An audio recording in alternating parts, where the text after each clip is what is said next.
YouTube channel the economy का IAS में you are most welcome.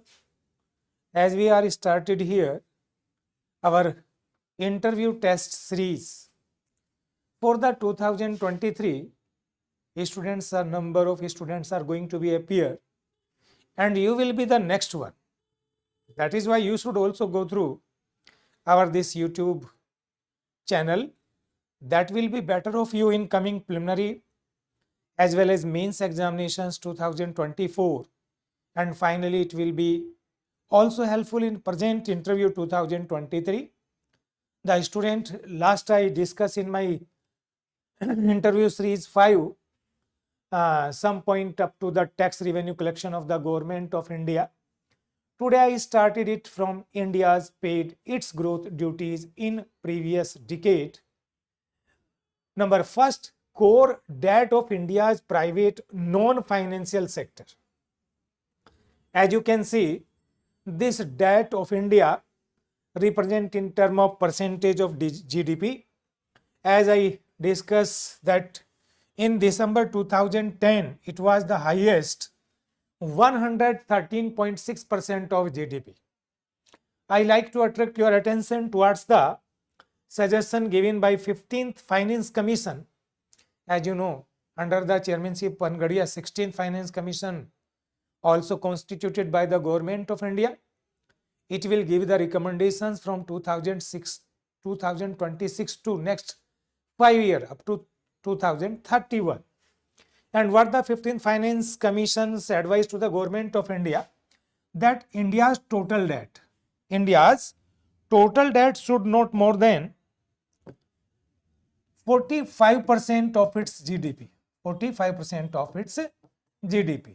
But it was in June 2022, 87.8%. If they are asking that kinds of questions, you will say on the ground of debt liabilities, India's position is improving, but sometime it is fluctuating, but now it shows the declining trend. That is the better sign, as we can our fiscal deficits, revenue deficits, primary deficits, all are decreasing with the decreasing debt burden of the government of India. Now, this point is clear. I will discuss the second point, gross non-performing assets.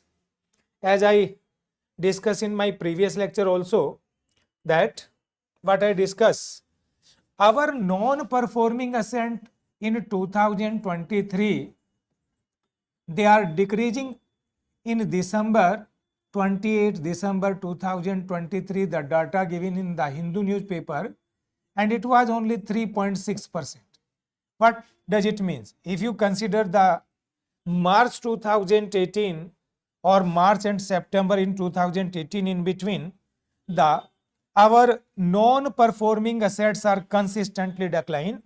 It was 5% in the year 2000 September 22, and now it is only the 3.6%. That is the good sign. That is a good sign for the better performance of our financial sector. That is clear to you. Now I will proceed the next point regarding this non-performing assets also. As you know, our capital to risk ratio also decrease consistently, similar to decreasing non-performing assets, or you can say capital to risk ratio of banking institutions are increasing, and now it is around about 16.5%. Now come on the issue, medium term outlook with optimism and hope. 2014 to 2022, that is the present government time. In next year, this year 2024, the election is going to be held in coming May. Now you can see the performance of the government, reforms for New India, because this government decided to achieve the target of New India. They redefine the concept of New India, and in it what they define, the New India concept is new, Sabka Saath Sabka Vikas, and later on they include one word, Sabka Vishwas. It means they focus on inclusive growth, sustainable and inclusive development. Sustainable and inclusive development actually betterly define the concept of sabka saath, sabka vikas. Now you can see what are the component of this inclusive development or inclusive growth. Now see what are the major component of this inclusive growth and inclusive development. Both are the different word. Ease of doing business plus ease of life. That kinds of target, if we achieve, we will achieve efficient resource allocation. What does it mean? There is no misuse of our all available factor of production of resources. It may be capital, land, labor, organization, entrepreneur, all are efficiently or fully utilized. Then what it will do? Enhancing the productivity potential of the economy and its people achieve the target of inclusive development. A student, you should keep in mind one word which we are using here, productivity, and further potential productivity. If you focus on these words, potential productivity and productivity of the economy, that is the key solution of development. Only what we have to do, if we increase the productivity of all factor of production, it may be labor, capital, organization, entrepreneur, then automatically we will get developed. As our Prime Minister recently decided the target of developed India by 2047, the core solution, the main solution of all that kinds of target depends on the productivity, as the government focus to increase the potential productivity of our economy through ease doing business, through ease of living, and that target will be achieved by these four activities. First, we have to increase the agriculture productivity. What is the basic problem? I can give you multiple examples. In case of wheat productivity, maximum in America, in India around about 3300 kg, 3300 kg wheat productivity per hectare in India. It is round about 7000 kg in America. Rice productivity is higher in America, but in India it is round about 2200 kg per hectare. It means if you go through the data for different crop or different areas, productivity in India in comparison to potential productivity, always less. Potential productivity of wheat say 7000 kg per hectare, but actually is only 3300 kg per hectare. This is the difference between potential productivity and actual productivity. And what is our target? To enhance the productive potential of the economy by this process, and definitely we can achieve this target. Why? If each doing business is their major minimum hurdle. I quote you one example, you can understand betterly. If our farmers are getting adequate fund, finance for the investment purposes, if they are getting adequate technology, adequate market, adequate informations regarding market prevailing prices, etc., what it will do? It will optimally utilize the agricultural land potential of farmer, maximize their income, betterment in their living standard, automatically is doing life is there, automatically that will enhance the potential productivity in our economy. Next, private sector participation. Since ninth plan, as you know, the time period of ninth plan, 1997 onward, we are using a new model of investment, that is triple P, public private participation, and that public private participation will mitigate or minimize the problem which were prevailing in public sector.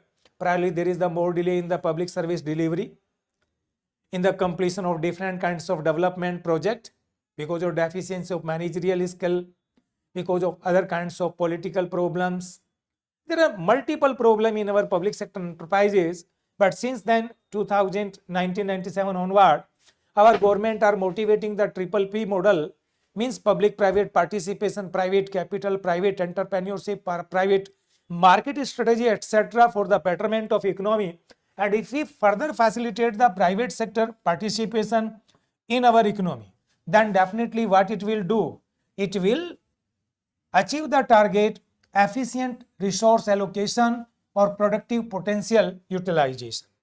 Similarly, creating public goods, that is also the major issue. Creating public goods means if our economy is going to create more public goods that will promote the ease doing business and ease doing life, trust based governance. If our governance and government is based on the trust, then definitely what it will do?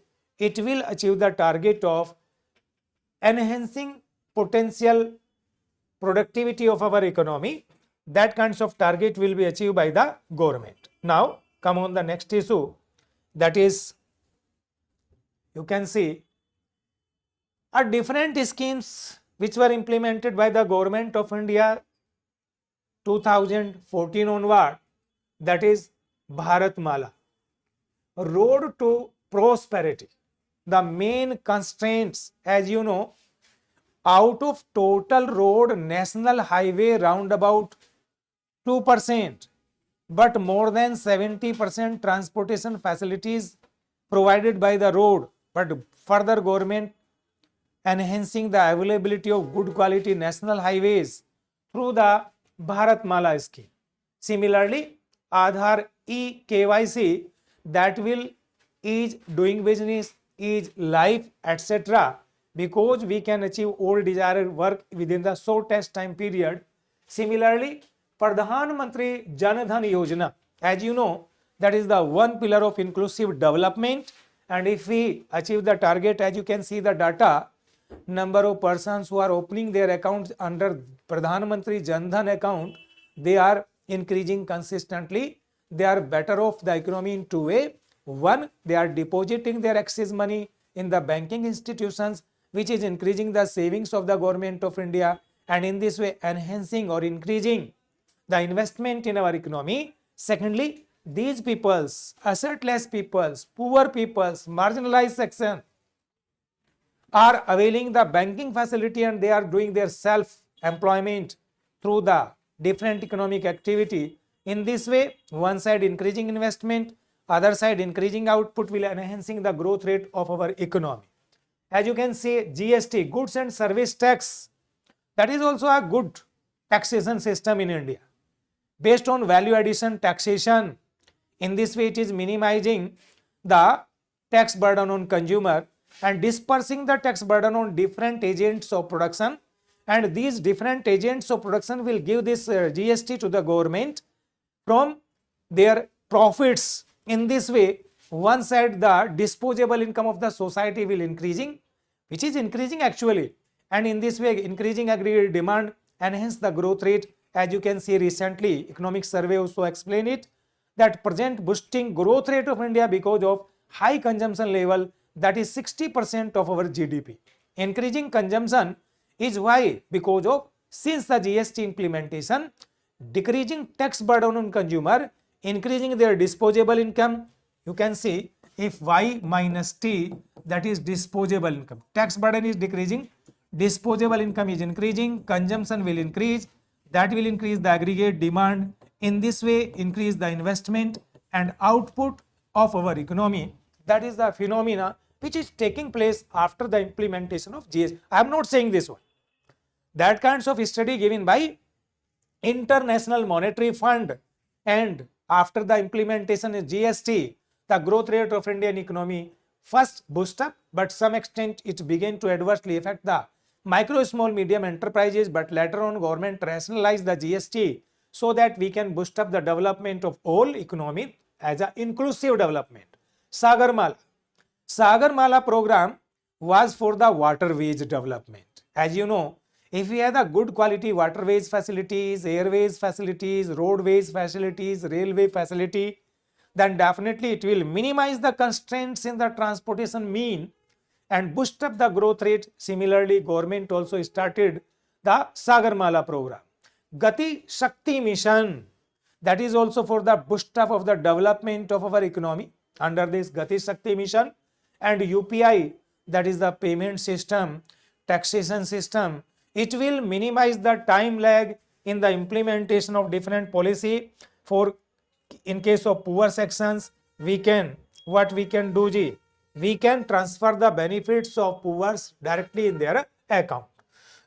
Development also done through the UPI mechanism, as you can see recently in G20 meeting.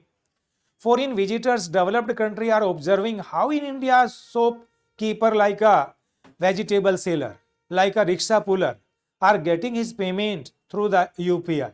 That kinds of digital transactions, payments, etc. happening in India, a common man, poor persons are using.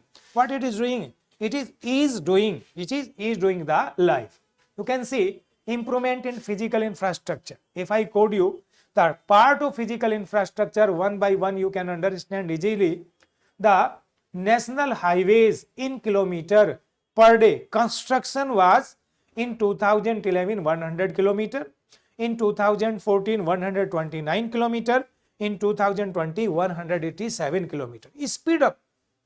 As you know, priorly our development program take a lot of time, but now this time gap is decreasing consistently. This decreasing in time gap is speeding in construction work automatically boost up the development.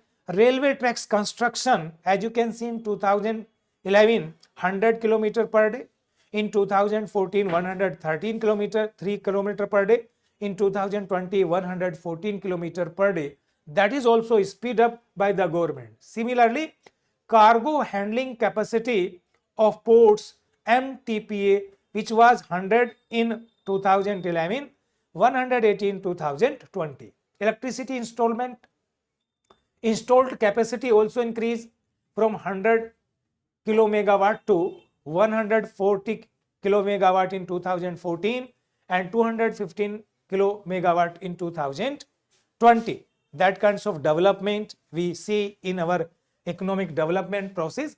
Structural shift in the gross foreign direct investment with respect of GDP. If we consider the FDI with respect of GDP, that is also boosting in percentage of GDP. Financial year 2005, it was only how much? Round about 0.8% of GDP. 8% of GDP. It reached maximum in 2009, reached 3.4% of GDP. It is because of the world crisis, as you know, subprime crisis, September 2008 in America. India using expansionary fiscal and monetary policy, which is boosting the aggregate demand, means the per unit capital profitability rate. In 2009, India was highest. That is why dollar will inflow in India for the betterment of their rate of return, etc. But again, if you see in 2021, again it is very high, round about 3%. Why it is so? It is because of political instability, government forward looking policies, promotions, different facilities, tax exemptions, etc. Better infrastructure availability, etc.